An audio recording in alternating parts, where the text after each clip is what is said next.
All right. So, how can burning vehicles, for example, become normal, right, for you?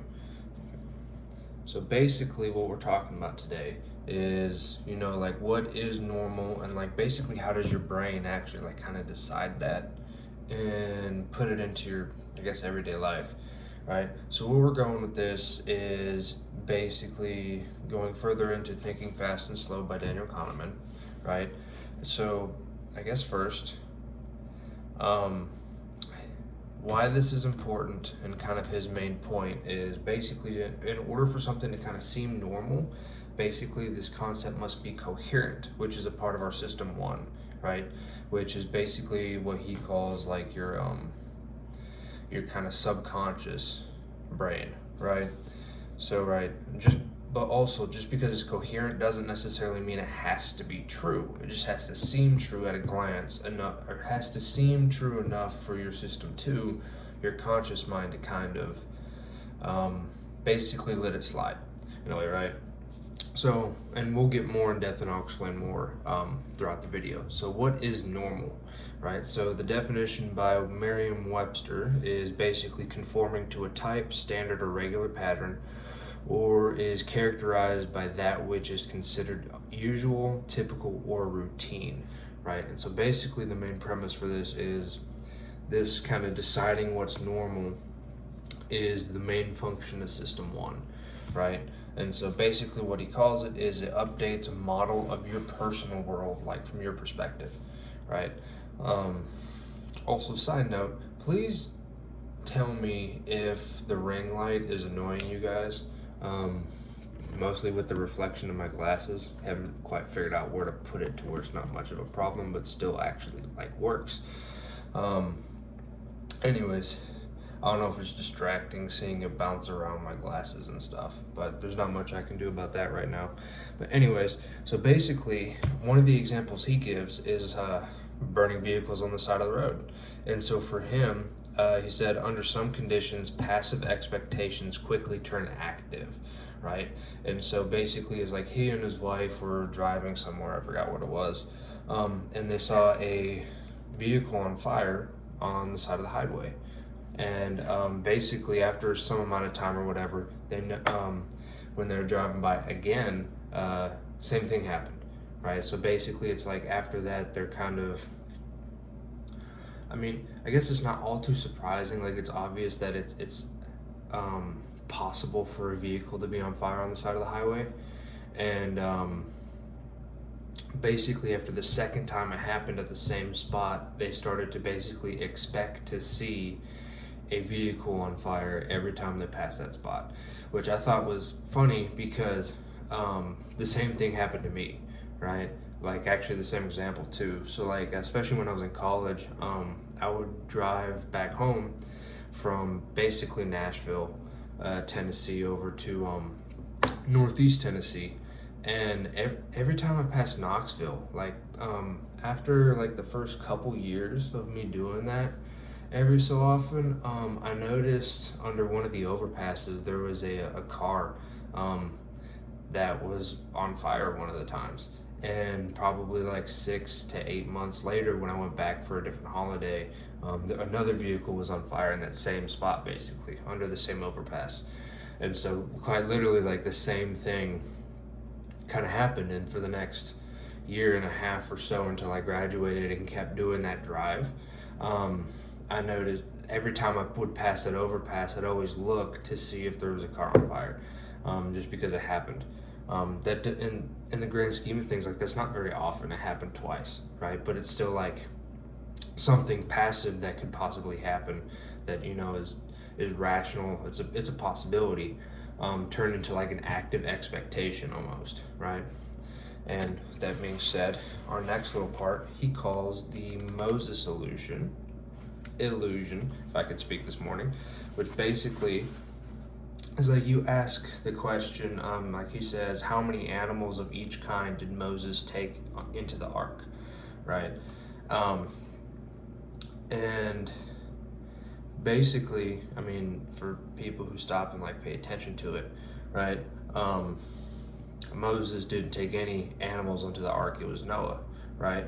But basically the act of taking animals onto the ark in a biblical context makes sense, right? And Moses makes sense in a biblical context. So unless like you actually like stop and kind of think about it, a lot of people, when given this, actually just like will like answer to, like they'll answer the question, right?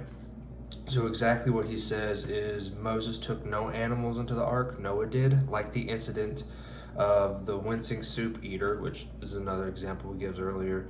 The Moses illusion is readily explained by norm theory. The idea of animals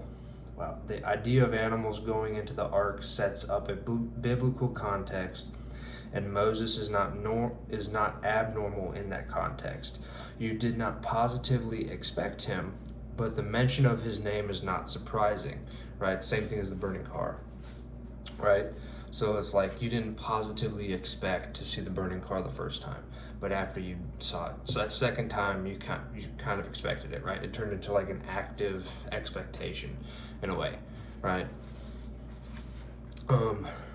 See if there's anything to say about that. So he later says, as with the triads that produce cognitive ease, you unconsciously detect associative coherence between Moses and ark, and so quickly accept the question, right? So you're basically accepting it to be true, even though it's not, because they're, by association, those things seem coherent because they're typical in the same context, right? It's basically kind of where he goes with this a lot of the times, is like actually like your brain like craves for that coherence, right? To where like it tries to implement, it takes a bunch of even superficial facts or whatever about a certain case, and then makes a coherent story about it that's believable, right? And that's what your brain kind of needs, right?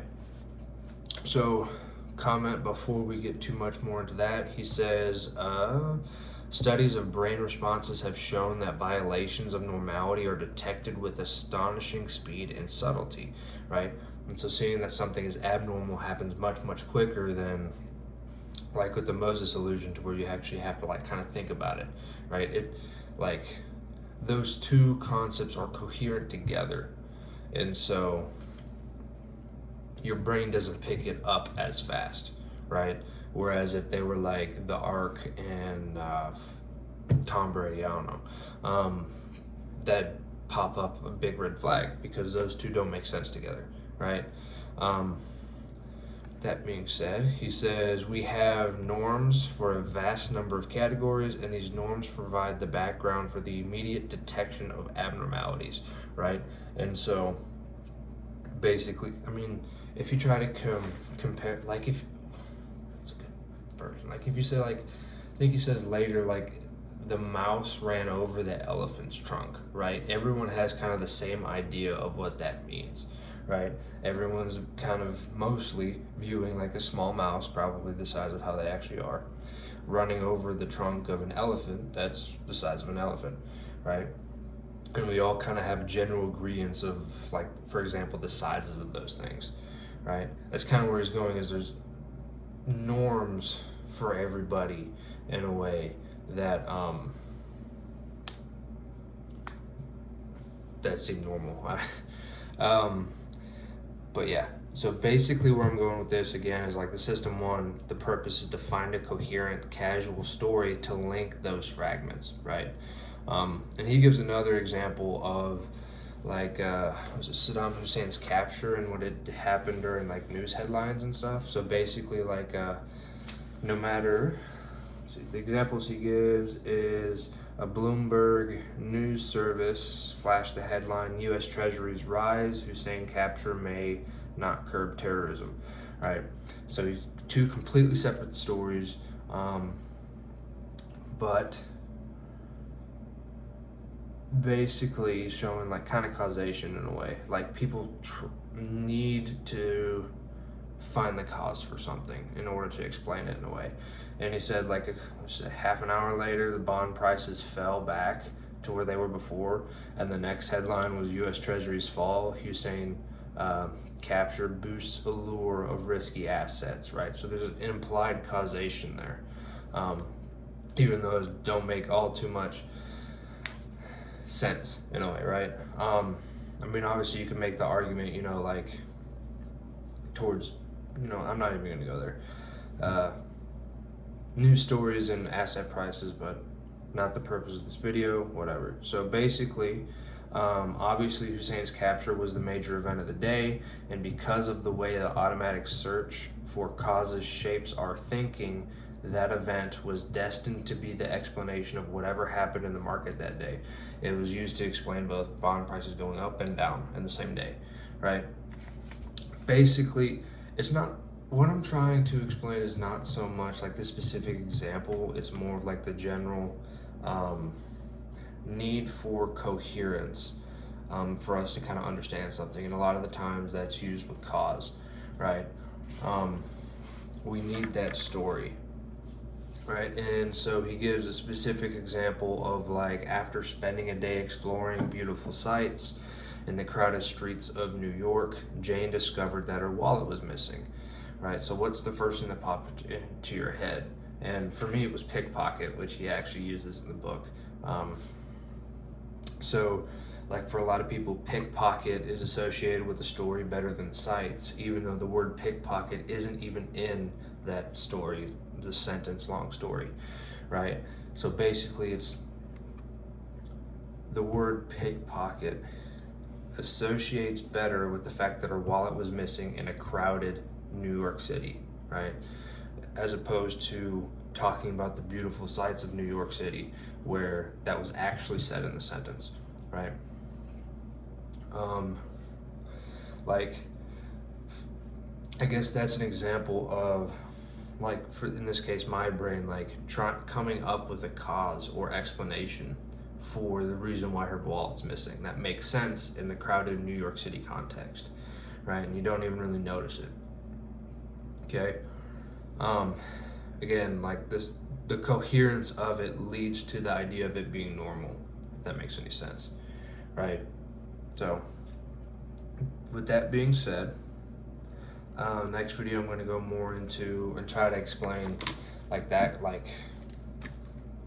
causation and that sort of thing, right? And so basic, like different modes of causation, and again we'll go more in depth in there. But anyways, with that being said, I'm going to put a card for the playlist in the corner so you guys can see anything else or all the other videos for Thinking Fast and Slow, because I'm really trying to kind of go slow with this one and actually understand it, right? So like the concepts that he gives and that sort of thing, and actually, you know, like retain it instead of just reading something, being familiar with it. It seems like it's much more of a important skill to kind of understand and be able to utilize in life in general. But anyways, if you guys have any questions about it, so on, just put them in the comments below, figure that stuff out later. But anyways, I'm gonna leave it, excuse me, I'm gonna leave this one here, so hope to see you guys on the next one.